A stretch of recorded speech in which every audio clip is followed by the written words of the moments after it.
Okay, let us get started, even though there will be some people still arriving. Our teaching assistant Avinash is going to make a couple of announcements to begin with, and then I will introduce the speaker. Yep, so here's the sign-in sheet. I'll pass the sign-in sheet on to everyone. So in the course option, I need you to list whether you're taking this course for graded or audit or SMU. Last time, I think a lot of people mentioned their department or the department that they're taking the course from. I need the option whether it's graded or SRU. So please mention that. I'll be doing this for the next couple of energy seminars so that I get everyone onto the list. And then today we have a career networking event in Olin 128. So we have a few companies if anyone's interested in a lot of energy companies. If you guys are interested in full-time opportunities or internships, you can probably come there and meet a few people. I think we're going to 5 that, to aren't 7 we? p.m. Yeah. Thank you. And I would just like to reiterate this point about telling us whether you're taking it for letter grade or SU or audit, because if you put the wrong thing in the course, in this sign-in sheet, and then at the end of the semester, we are told you're doing something that you didn't think you were doing. You thought you were taking SU and you're actually taking it for letter grade, therefore you haven't turned in enough summaries, or the opposite. You're not going to get a letter grade because you signed up for SU. The only way we're going to know the opposite is on these sign-in sheets. So tell us which one you're taking. All right, so today we have the pleasure of having proof positive that you can graduate from Cornell. Twice. Twice. He has a bachelor's degree from ECE, I believe 91. Yep. 1991, MH degree 1992. ECE, been at Lutron Electronics ever since, and he has been doing many, many different things, starting in the electronics part of the business, going through all kinds of dimmers for fluorescent lights, dimmers for LEDs, and then moving on to Director of Development, which is where he is now, and I gather they're having somebody at the meeting that was just announced this evening.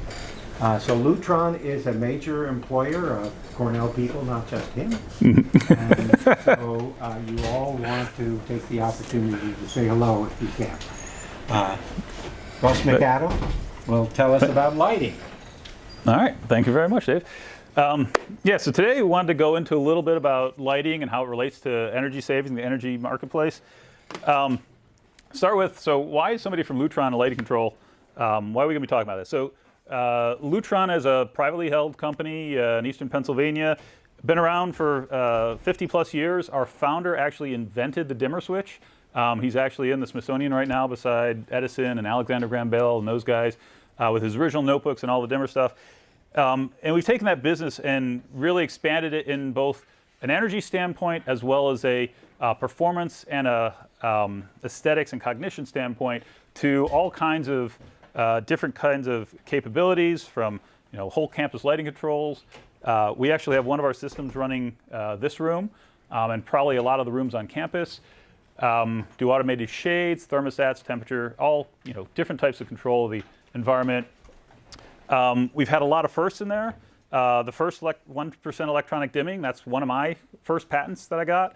I also have another dozen patents on different items dealing with lighting and switching systems. But we've continued that on even to one of our latest is a full color point source. And what that means is we can take a source of light, be able to change it the entire gamut of the rainbow, all from a small point that allows lighting designers and the industry to direct that however they want, from making spotlights to washing an entire wall with any color that you want. So today what we'll talk about is, first off, how is energy and lighting related? Getting into how do we convert energy into visual light so that we can now make use of it. Get into some strategies for controlling it and saving with those controls. Then we'll start talking about why can you actually convince somebody to buy those controls and save energy. So consumption lighting. So I've been doing this lecture series for several years. I was looking back, and David scared me how many years I have been doing this. But we go back about 5 to 10 years, about a quarter of the electricity used in the United States went into lighting. So a very big deal, more than any other area for electricity was going into lighting. So kind of got into this lecture series as a way to point out that, right, we can keep finding new sources of electricity and finding renewables and things like that, but the real kicker was to use less of it. And lighting being one of the big contenders was something that we really needed to do something about. Well, the good news is we've been successful.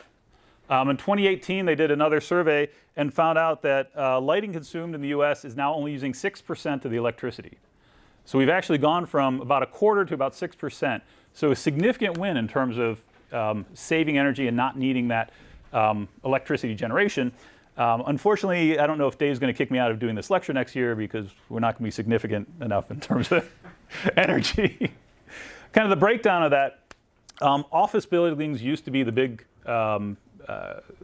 instigator of using electricity, or using lighting.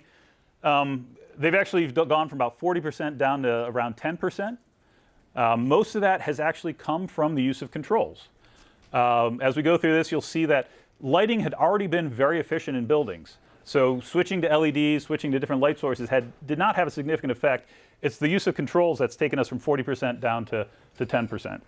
The good news is we compete a lot with the folks like HVAC and cooling, so they're now the worst offender in using electricity. This other uses category always confuses me. I don't know what all goes in that. Computer has its own. Expect that one to be big. But this is just random stuff in the building, chargers and things like that, taking up a lot of energy. So I'm guessing people will start trying to dig into that soon. On the residential side, it's down to 6.2. Again, you go back 10 years, it was only at 9%. So 10 years ago, everybody was using incandescent light bulbs that generated a lot of heat to create light, and was using about 9%. Now a lot of it's going into computers, game systems, things like that. That's what's in this other category. That reduction to 6.2 comes mostly from switching to LEDs and compact fluorescents. High efficiency light sources have gone from a penetration 10 years ago of about 5% to now over 70%. So significant wins in the residential side just from changing the light source. So what effect can we still have? Well, if we take the remainder of the lighting usage out there and switch and start saving that through controls or efficiency improvements, it can get us about 150 billion kilowatt hours each year. Now, what does that mean, right? You guys all know what a kilowatt hour and a billion kilowatt hours makes perfect sense to everybody here, right? So to put that into some terms that might make a little more sense, that's the equivalent of 110 coal power plants. Think about that. How many coal power plants must there be already in the United States that we can take away 110 just by getting rid of lighting? That's always a scary thought. Or the equivalent of about 20 nuclear plants. Or on the renewable side, that's about putting solar cells or solar systems on about a third of the homes in America. Or 35,000 wind turbines. So significant savings still available, even though we've already made huge headroads. So now let's get into why, right? Light sources. How do light sources convert electricity into light? You guys all seen one of these? An incandescent light? Maybe not that big. Incandescent used to be the mainstay for lighting in the United States. Invented in the late 1800s by Thomas Edison, very close to here. But it replaced some other versions of gas lamps, natural light, as the main light source. When we get into the later 1800s, Tesla, remember Nikola Tesla? Guys, come on, some head nods here. I'm going to ask a lot of questions like that. I need some verification that you guys are still awake, okay? So Tesla in the late 1800s also invented discharge lamps. So instead of getting things hot to make light, they now started using moving electrons inside of atoms to start creating light. Had some efficiencies, but wasn't the easiest to manufacture. So you get in the early 1900s, Becquerel patented the first fluorescent lamp, which is basically a high-intensity discharge lamp with a phosphor coating on it that converted it to all visible light. We had some more wins in the 1950s, so this is right about when Lutron started, with halogen lamps and LEDs. And now today, LEDs seems to be the future of where lighting's going. So how do these sources work? Natural light. A lot of times it's called fenestration. That's kind of the technical term, and for architects, it sounds better than just saying windows. But it's basically putting windows on buildings. Now, there's some definite positive wins, right? Natural light's free. I don't have to pay much for it. I just put a window there. Downside is it comes with a lot of heat. 500 watts per square meter of sunlight produces that much heat in the building, and then you got to remove that heat. So that gets some inefficiencies there. It's also undependable, right? We look outside today, not getting a ton of natural daylight outside, right? Though surprisingly, even on cloudy days, you still get a good amount of usable daylight. You just need some way to control how much light's coming in. It might only be 1/10 of what you're getting on a bright sunny day, but it's still more than you need in most buildings. We'll dig into that a little deeper later. Natural light, we already talked about those. Oh, wait, I do have to go back because a side benefit of the natural light is they start doing testing and studies to see how natural light and the ability to see vegetation and the views and things outside actually help people be more productive, more effective. So right now we're in a room with 0 natural light and no outside views. So you guys are all in terrible shape right now. So if we had natural views, what you get, they've shown that short-term and long-term memory are all improved by having natural light. Your visual acuity, you can actually see better, and your ability to notice and retain facts are actually better with having natural light. And then pure write-up tests with straight math and straight reading, right? Interior classrooms like we're in today, you take a 30% hit in your ability to do math, just not having those views. And you all thought that staring out the window and daydreaming was actually affecting how well you learned. They actually show that having that vegetation gives you a 10% improvement. So we'll have to redesign the entire building now, Dave. Sorry about that. So I mentioned before the incandescent light, probably the oldest remaining light source. You still have some incandescents today, right? And the way incandescents made light is they got a filament of tungsten really, really hot. And by really, really hot, we're talking 4,000 degrees Kelvin. And in doing so, they produced a broad spectrum of wavelengths, and some of it was actually in the visible spectrum, right? So with 4,000 Kelvin temperature, a glowing filament will give me a pretty good spectrum of visible light. Now, because they produce so much other wavelengths, right? All this stuff down here is heat. This up here is ultraviolet. Not very usable. They're not very efficient. You'll see that term lumens per watt. So a lumen is a measurement of light, and a watt obviously is a measurement of power. So the bigger that number, the more efficient, the higher efficacy my light source has. So 5 to 10 lumens per watt, not all that great. Back in 2007, hopefully some of you were born by then, but back in 2007, the government said these light sources are too inefficient. We're going to start mandating the reduction of their use. So they passed the Energy Independence and Security Act, and that theoretically outlawed incandescents. Well, it didn't really outlaw them. It just said anything general service lamp with less than a certain efficiency can no longer be used. There was actually a clause in that act that came to pass this year that if we didn't get above 40 lumens per watt by this year, it was supposed to outlaw incandescents entirely. And actually, we're now at 46-ish. So since we met that benchmark, the DOE just actually a few weeks ago issued a verdict that they will not be activating that clause. So we'll still be able to keep some incandescent lights around for decorative purposes and things like that. So one of the improvements on the incandescent is what's called a halogen lamp. So these are still allowed because they're more efficient, almost 2 to 4 times as efficient as the incandescent. And the only reason is because they're able to run the filament hotter. So when they run the filament hotter, more of the spectrum is in the visible light. And they can do that by actually putting a maid service in the lamp, right? So as this lamp's running, the tungsten filament's actually evaporating, right? Everyone knows that anything in the world evaporates, right? This table's evaporating right now. Everyone buy that? It's evaporating really slowly, right? But molecules of this table are coming off, and if I made this table really hot, it would evaporate faster. There's actually, I think it's a T to the 4th power. So as you start making things hotter, it evaporates at a really significant rate. So the tungsten starts evaporating off. Sometimes you see a black around the lamp. That's actually the tungsten depositing on the lamp.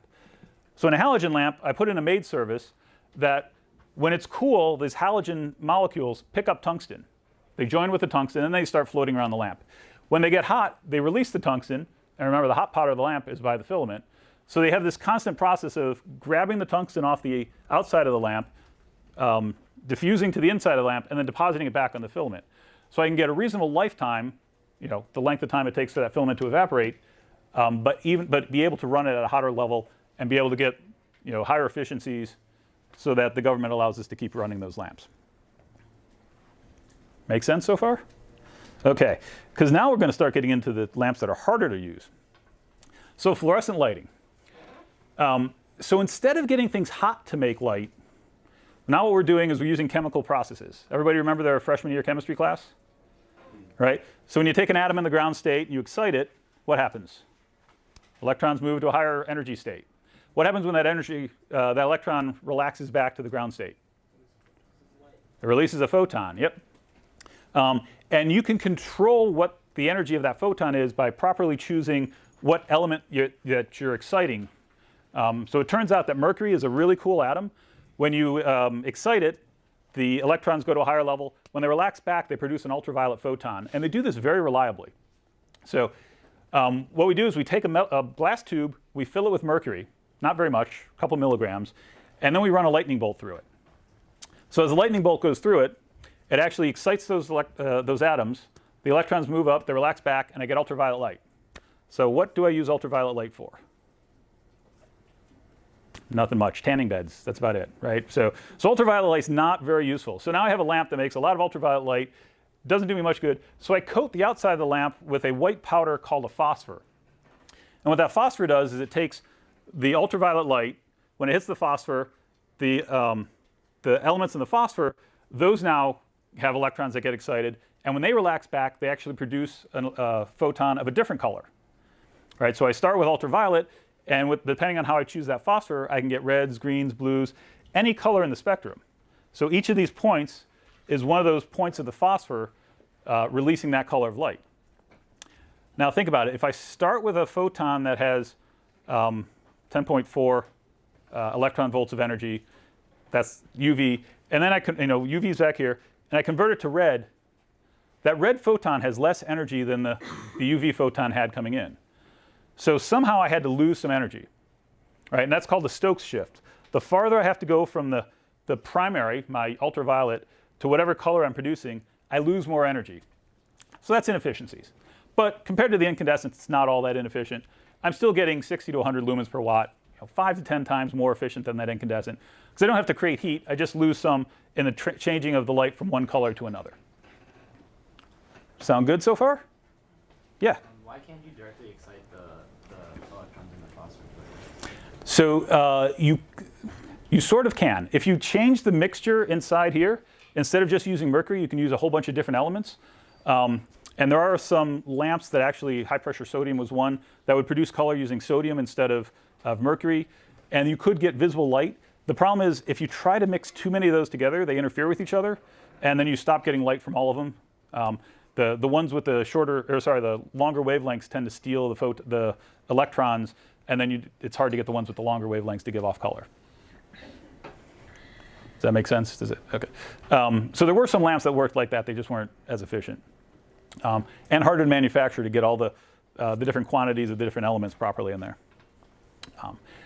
So the next lighting source, which is probably, so this is hot. Don't burn yourself.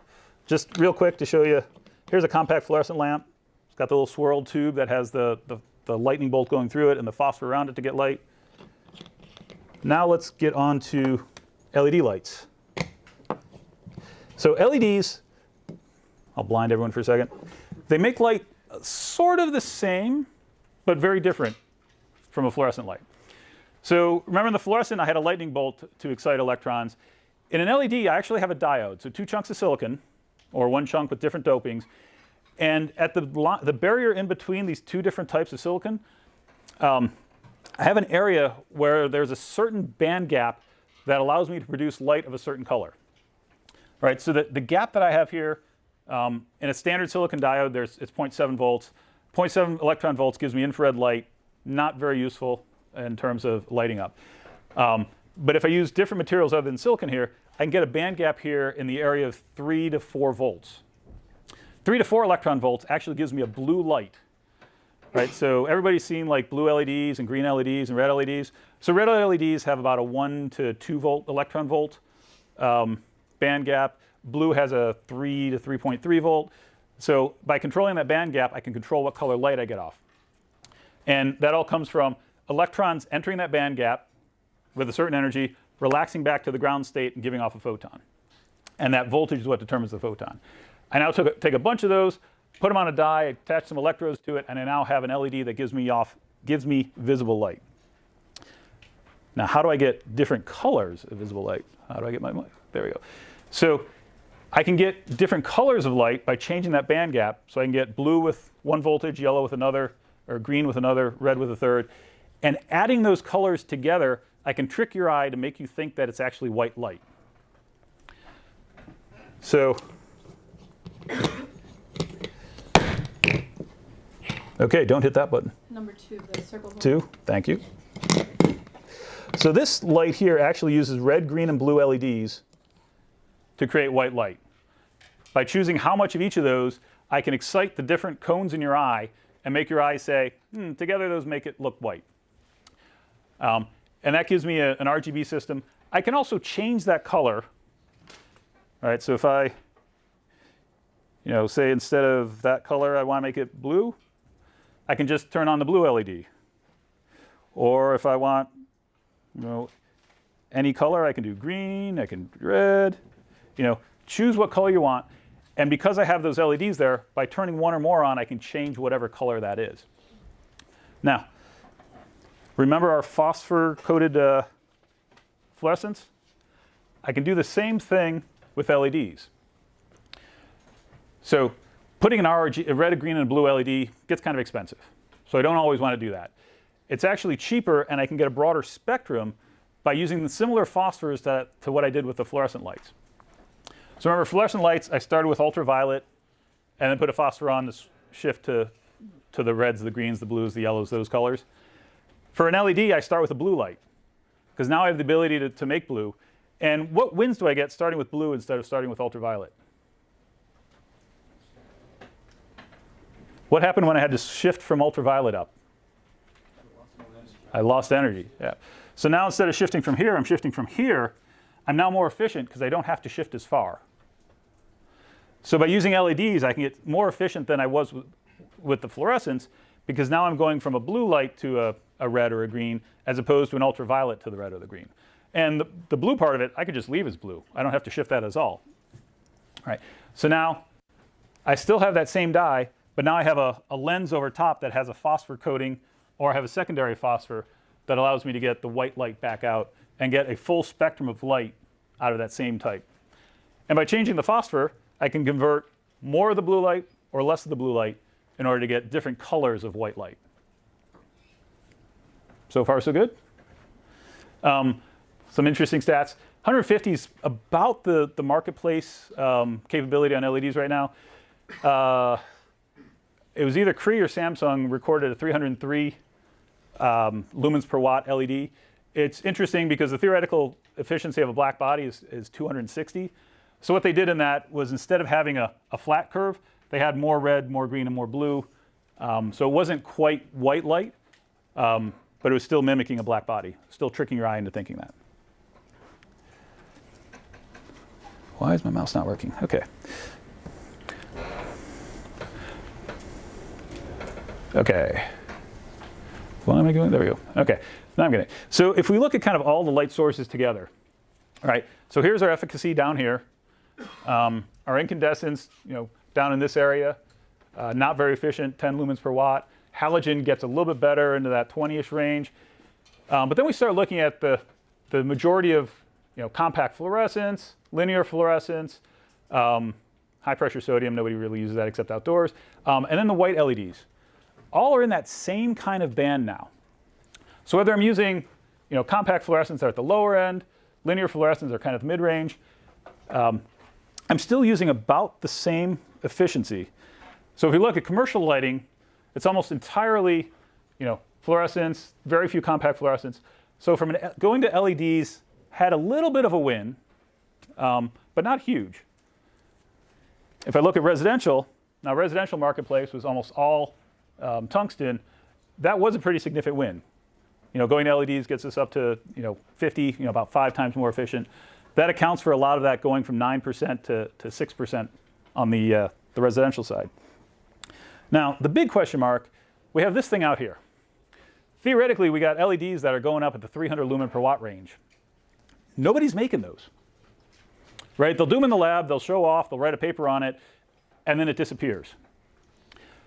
The entire marketplace has actually been working in this range, and their whole goal has been to get LEDs cheap, right?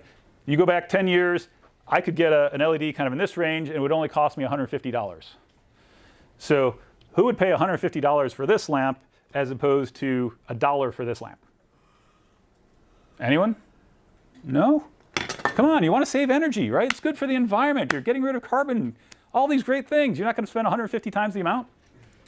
Yeah, the folks making the light bulbs thought the same thing. So their focus was on this area and getting much better manufacturing processes, getting the cost down. So now this light, even color changing, is 20 bucks, right? If this same light as a single color to replace an incandescent light is about $3. So now we're going from $1 to $3. A lot more people will do that kind of purchase. And that's not why now residentially about 70% of the folks have either a compact fluorescent lamp or an LED lamp running their lighting for their home. The other thing to point out that I kind of skipped earlier, remember this guy creates light by getting hot, it evaporates. So lifetimes on an incandescent usually are about 1,000 hours. So 1,000 hours running continuously, that's like a month, right? An LED, it's made of silicon. Silicon is a rock, it's sand, right? As long as I don't have a lot of wind and water going over it, it takes a real long time for a rock to get broken down into nothing.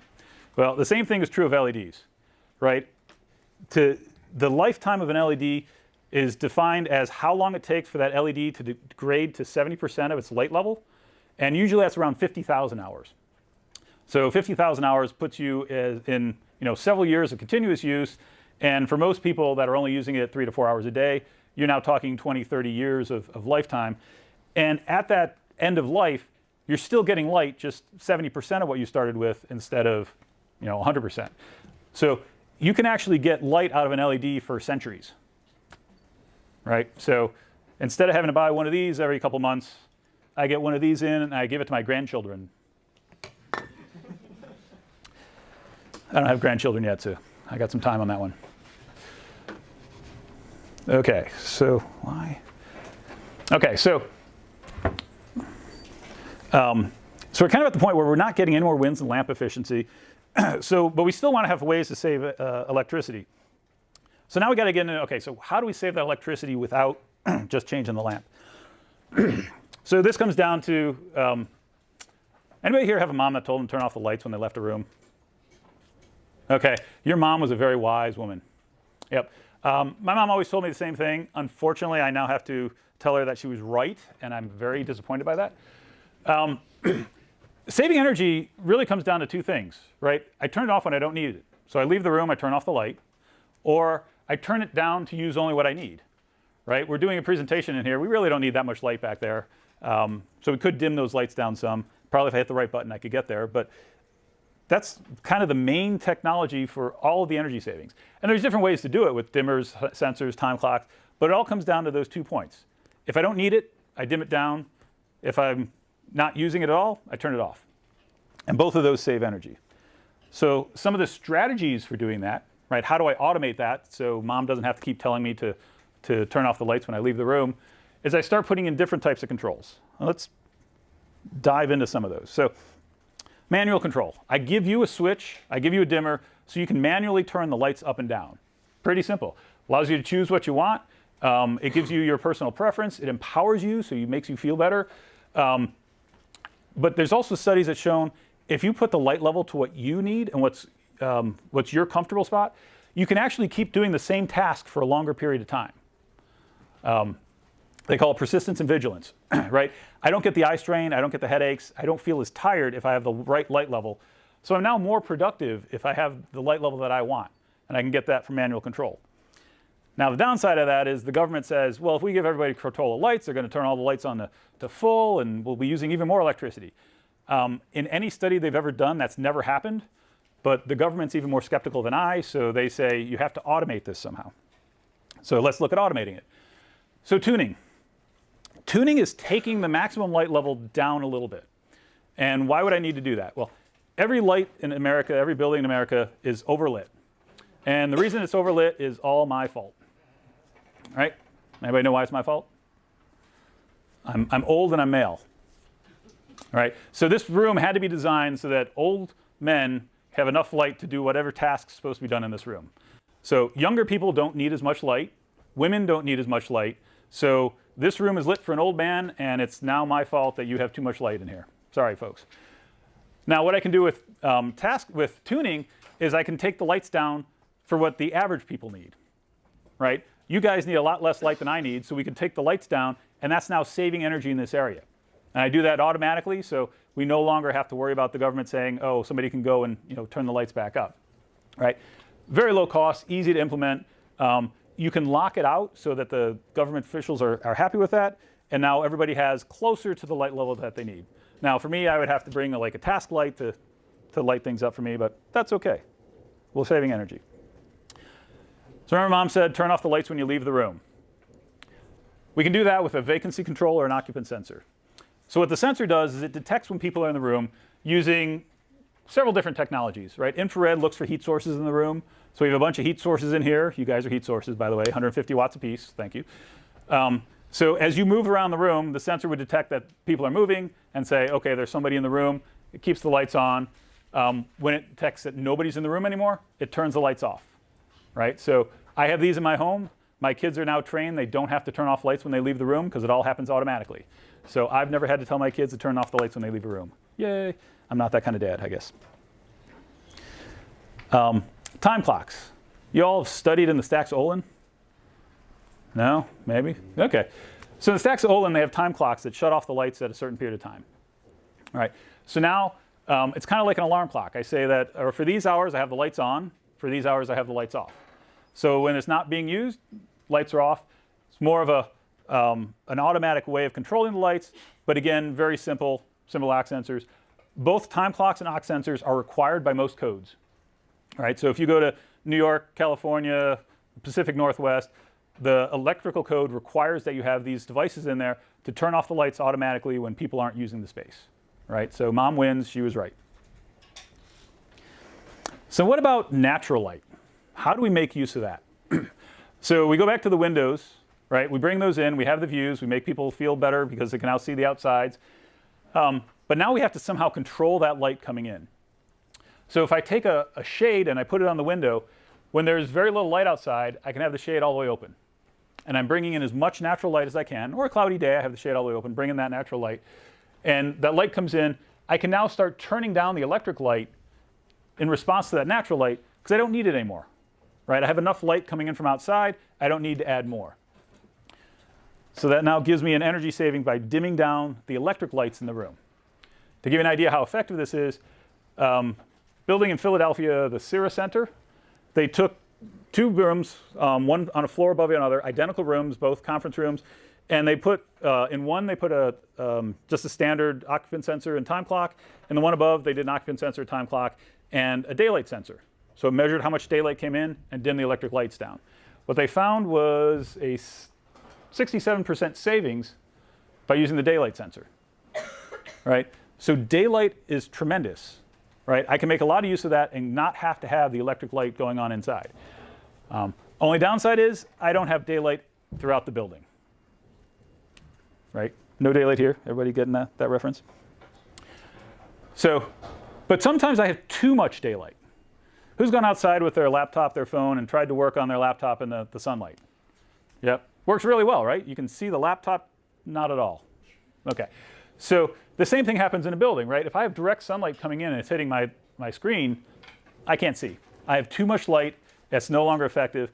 Or worse, if my computer's turned the other way, having the bright black background, I may still be able to see the screen, but your eye is actually trying to set itself up for the amount of light coming in from the outside. So it's actually contracted too much, and you end up getting eye strain and headaches from that. So you have health issues just by the different amount of contrast between the screen and the outside light. Solution to that is I put in a shade that now gives me control over that natural light coming in. So when I have a bright sunny day, I now block some of that with a shade so that I can now work on my computer, I can now make use of it, and I still let some of the light in so I can dim down my electronic light, but I don't let too much in so I can still work in the space. Right. Nice thing about it, I can make it fully automatic. It gets rid of that glare and eye strain, but you still keep the view. Remember, the views were a good thing to have for people in the space because that improves their health and their mood. It does require a control system, right? Manual shades, if I can put on the window, somebody sets them to a level, they can control it to whatever they want. Unfortunately, usually what happens with manual shades is when the sun comes up, somebody puts a shade down and nobody ever puts the shade back up again. All right, so here's our first test. The room on the right here. What's wrong about that room? And don't say the color of the carpet. What energy strategies are they not using? Yeah. The lights are on while there's still daylight. Yep, exactly. The electronic light's on overhead, but there's daylight coming in. What else? Yeah. It might actually be a little too bright in there. It is probably overlit. I think a lot of that is the amount of daylight coming in. Yeah. Like if there was no daylight there, you'd probably be okay with the overhead lights, but There's too much daylight coming in. yeah. Yeah, so maybe if they put the shades down some, they could be better use. Yeah. There's nobody in the room, so there's no occupancy. Exactly. Yeah, Mom said turn off the lights when you leave the room. They didn't. Anything else? There's one more that nobody really ever catches, but there's shades. So there's windows on both sides of the room, right? Here's the window to the outside. Here's the window into further inside the building. So they have the shades down here. So even the daylight that's coming in, they don't allow to go further in the building. So the unoccupied room has the daylight coming in and the electric light on, and assuming that there's people in this space over here, they don't get to make use of any of that daylight. So we kind of get a double whammy on that one. All right, so we got to remember to turn off the lights, make use of the daylight. Use the strategies. Yeah. In most of the office spaces that I've been to, at least, the supervisors would have the view, and the workers would see congregated in the middle. Yep. And so the supervisors want to have like their kind of privacy, whereas everyone else is congregated in the middle, and they have to use the. Yep. There's actually a new design philosophy in buildings where they're making the outside more of huddle spaces, so that people can make use of that in the natural daylights and the views, and then they'll put the supervisors' offices more on the inside, because there's also, and I can get into a little bit later where they get the information from, but the supervisors are rarely in their offices, so putting that in an interior space without lighting, without the natural views and stuff like that, actually helps the entire layout of the building and the usage of the building. But is there another question over here? Okay. All right. So the next strategy for energy savings is really not it's not a saving strategy. It's more of I'd call it a grid stability strategy. So it's called ADR, automatic demand response. And what that is the power grid is constantly trying to adjust to the amount of load that's on it, right? So we have a whole bunch of generators that are making electricity, and then we have a whole bunch of loads that are using electricity. Now, those two never match up, right? So the generators are constantly trying to raise and lower the amount that they make to handle the loads that are constantly going up and down. And they hope they get it close enough that the whole thing doesn't crash. And they do pretty good. This is the signal that actually for PJM, so Pennsylvania, New Jersey, and it's kind of New York and South is the PJM district. This is their signal that that goes to the generators and tells them how much they need to adjust their production of electricity. Now, the scale on this is gigawatts, right? And it goes from minus 800 to positive 800. So we're talking huge amounts of electricity that are, sorry, not gigawatts, megawatts. So huge amounts of electricity that are being changed on this grid in order to keep the whole thing stable. Now, what ADR allows you, the other thing is, what this results in is there's times of day when the electricity price goes from 10 cents or 12 cents a kilowatt hour up to $1.75, right? Because when these signals come that say, hey, we need to quickly reduce or quickly increase, what ends up happening is all these generators that have been doing nothing and waiting for that signal to say start producing electricity, suddenly start powering up and start supplying all this electricity, and that costs them a lot of money, so they charge an awful lot for it. Now, what demand response does is it allows the lighting system to reduce the lights when that signal goes up. So instead of generators having to try to come online and supply that electricity, they actually take down the amount of lighting that's in a building. Now, the good news is I can adjust the lighting in this room by 20% and nobody would notice. The way the eye works, the eye would just expand a little bit, and you'd still be able to see and read properly in this room at 20% lower light. So I can actually make these changes without having a significant effect on the people in the room. Now, if I put all of these things together, so I start with a normal building at 1 watt per square foot. You know, if I run that for a full year, it's 8.7 kilowatt hours per square foot. Now, I use a time clock to turn the lights off in the evenings. I use an aux sensor to turn it off when people leave the room. I then use tuning to cut down on the max light level. And notice each time we're saving a little bit more electricity. Right? I then use daylighting to take out, when the sun's up, I take out some. I give the person a control so that, you know, maybe they're having a meeting or something and they don't need the lights as high. They can take the level down. And then maybe in the afternoon I have a demand response event. Right? So I cut down the lighting even further. I can actually go from 8.7 to less than 1.1 kilowatt hours per square foot, giving me about an 80% savings in that room. Now, we actually use that same thing at the New York Times. This actually goes back about 10 to 15 years. So it's designed for 1.28 square watts. They actually never went above, it operates at 0.3 to 0.38. So using those strategies, they're constantly in this range, you know, a third or less of what the design intent was. They've actually never, in the 15 years it's been running, gone above 0.6 watts per square foot. Right? So with the control system, they've never had to go above half the amount of light that it was installed for, just because they're able to keep that down. So now, why isn't everybody doing this? Right? It seems like a no-brainer. I just put controls in, I save money, life is good. Right? So everything has to be both economically and socially viable for people to do it. Right? If you only worry about things being economically viable, right, you just go out and rob a bank all the time. Right? Because if I can go rob a bank and there's no social consequence for it, it's really an economic thing. I can make a lot of money robbing banks. The social side is people throw me in jail. Kind of a bad side. The same thing goes with getting people to save energy, right?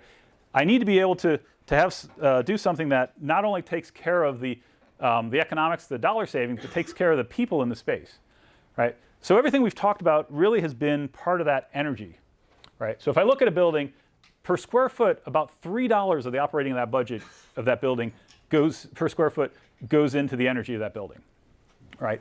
So as I'm saving, 66%, I may be saving $2 per square foot in that building. Sounds like a really good number, right?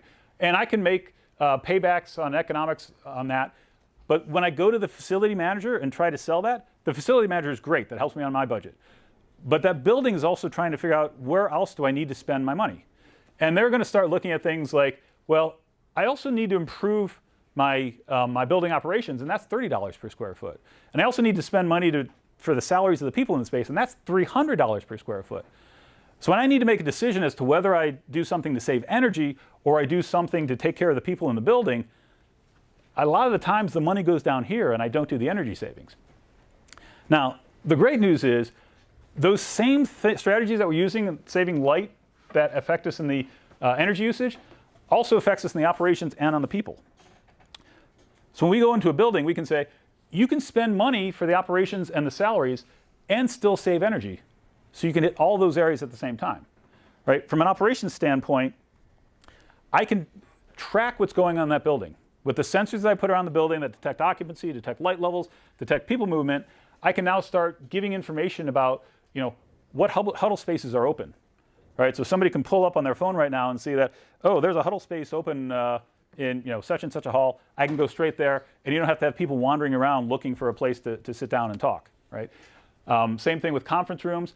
The facilities managers can use that same thing to say, oh, a lot of people congregate in this area, but nobody comes up here. Why? How do I change my building to get this space as usable as this space? And now suddenly I've got more effective square foot in my building. I'm now impacting that $30 per square foot number instead of just impacting that $3 per square foot number. And if I go the next stage, right, I can start doing human-centric lighting, do things for the people in the space, and affect that $300 per square foot number. So as I'm now trying to use that budget, if I start using that more for the $300 number, but still hit the 30 and the 3 number, I can now save energy while making people more comfortable, more happy, more productive. And now my dollars can now go towards huge wins on the human side of things, where it gives me all the real big payback. Now, how do I do that? Well, right, giving people quality light so they can perceive the colors in the room, they can see what they're doing, they can perform their tasks. Give them natural light so there's more windows and daylight so you get the benefits of the views and that side of things. That connection to the outdoors. Give them control to put the light level to where they want it and need it as opposed to just automatic. There's a group called the Well Building Standard that is doing a ton of research on this and finding out what behaviors do we need to do for the building system that now help the operation of the building as well as help the people in the building. So you see a lot more of this human-centric lighting terms come up. So let's dig into that human-centric. So why is color, why is this so important to that human-centric side? Right? So it allows you to see colors in the space, right? A lighting designer or an interior designer went to a lot of trouble to pick the colors on the walls in the back of this room to make it pleasing to people in the space. If I put a light source in here that doesn't bring out the proper colors in those walls, I now make the room feel stuffy. I make people less happy in the room and less comfortable in the room, which now if you're less comfortable in the room, you start to take more bathroom breaks, you go to the water cooler to get a drink more often, you decide that you don't want to be in this space. So I've either reduced your productivity because, right, if it takes you 10 minutes to go to the bathroom, that's 10 minutes out of, however long a day is. How many minutes are in a day? 480 minutes. So that's like, what, 10% of your day, 5% of your day? So one bathroom break is a 5% hit in productivity. Kind of scary. No more bathroom breaks for anyone. Okay. Having you sick or not feeling well in the room has that same effect. So I want to make sure that you're feeling good in the space, but I also want to make sure that I'm taking care of you biologically, right? So recently they found that there's another receptor in your eye. It's an intrinsically photosensitive retinal ganglion cell. It's a nerve cell in your eye, but it actually receives light, and from that light, it tells your body to produce melatonin, and that melatonin is what regulates your sleep cycle. Right? So everybody has on their phone the night setting that gets rid of the blue light at night, and you all did that because of peer pressure, right? Okay, so the real reason you should have done that was because that there's a lot of science that's showing getting rid of that blue light at night actually helps your body stay in sync. And if you keep that blue light on 20 minutes before you go to bed, it disturbs your sleep cycle so you don't sleep as well that night. Right? So get rid of all blue light sources at night, but turn them on in the morning, because the opposite's true in the morning. You want that to help wake you up, get you alert, get you going faster. So I can now have lighting systems that have different color of white at sunrise, midday is much bluer, sunset's much redder. And what that now gives me is that blue light helps you work more alertly, helps you recharge, and improves your effectiveness there. Whereas the red light's more relaxing, more unwinding. Right? So I now have the control over this to make you more productive. And back to the economic and social value of that. So BuzzFeed. Everyone's heard of BuzzFeed? Yep. So BuzzFeed said, we want to make our office nicer for our employees to retain employees. They're losing a significant amount of people, and that costs money, right? If a person leaves, you got to retrain them, you got all the expenses with that. So they actually went to human-centric lighting, added the views, got the color change during the day, and giving the people personal controls over their lights. And they actually saw a 10% increase in retention, right? So that hits that $300 per square foot number, right? So just by lighting. So they're saving energy. They're affecting that $3 number, but their big win is that 10% on the social side of things, right? So switching sources, not much left there, right? We're pretty much set. We can still save energy by putting controls, but to convince people to use those controls, we need to get into the taking care of the people side. Because that's where the money is, that's where companies are spending their budget, and that's where we can get them to save that energy without having to give up something in the process. Any questions?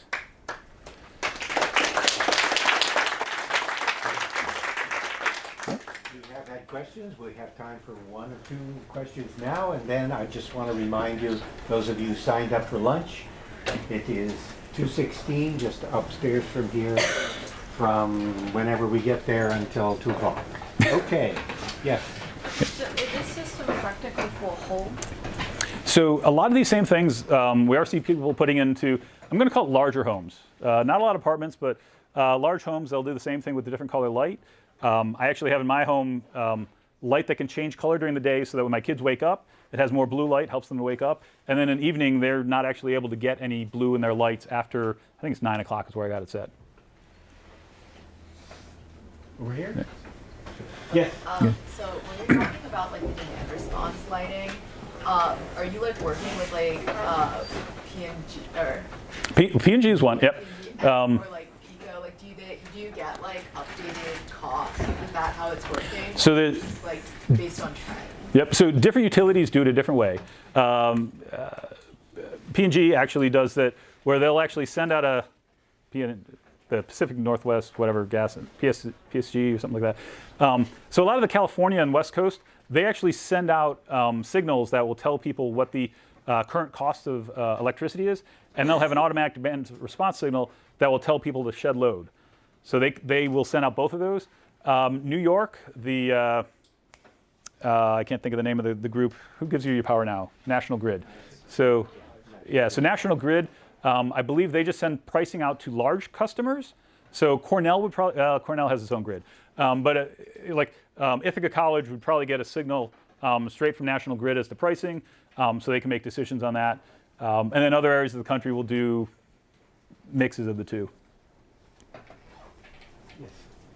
So just earlier talking about like as with the previous question about this is not being used that much yet in like normal households.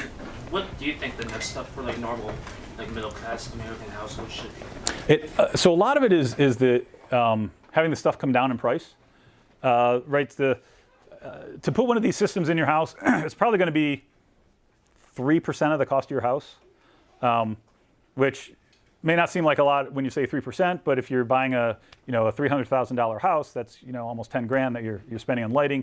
People tend to look at 10 grand and say, oh my gosh, and they don't realize that they spent 40 grand on furnishings inside the house. So there's kind of that sticker shock. Now we are getting systems like this that you can go to Home Depot and buy and start building up as you go. So you can buy like parts and pieces one at a time and start building that system that can do the whole thing. Okay, I think we should cut off so you folks who need to evaporate can evaporate.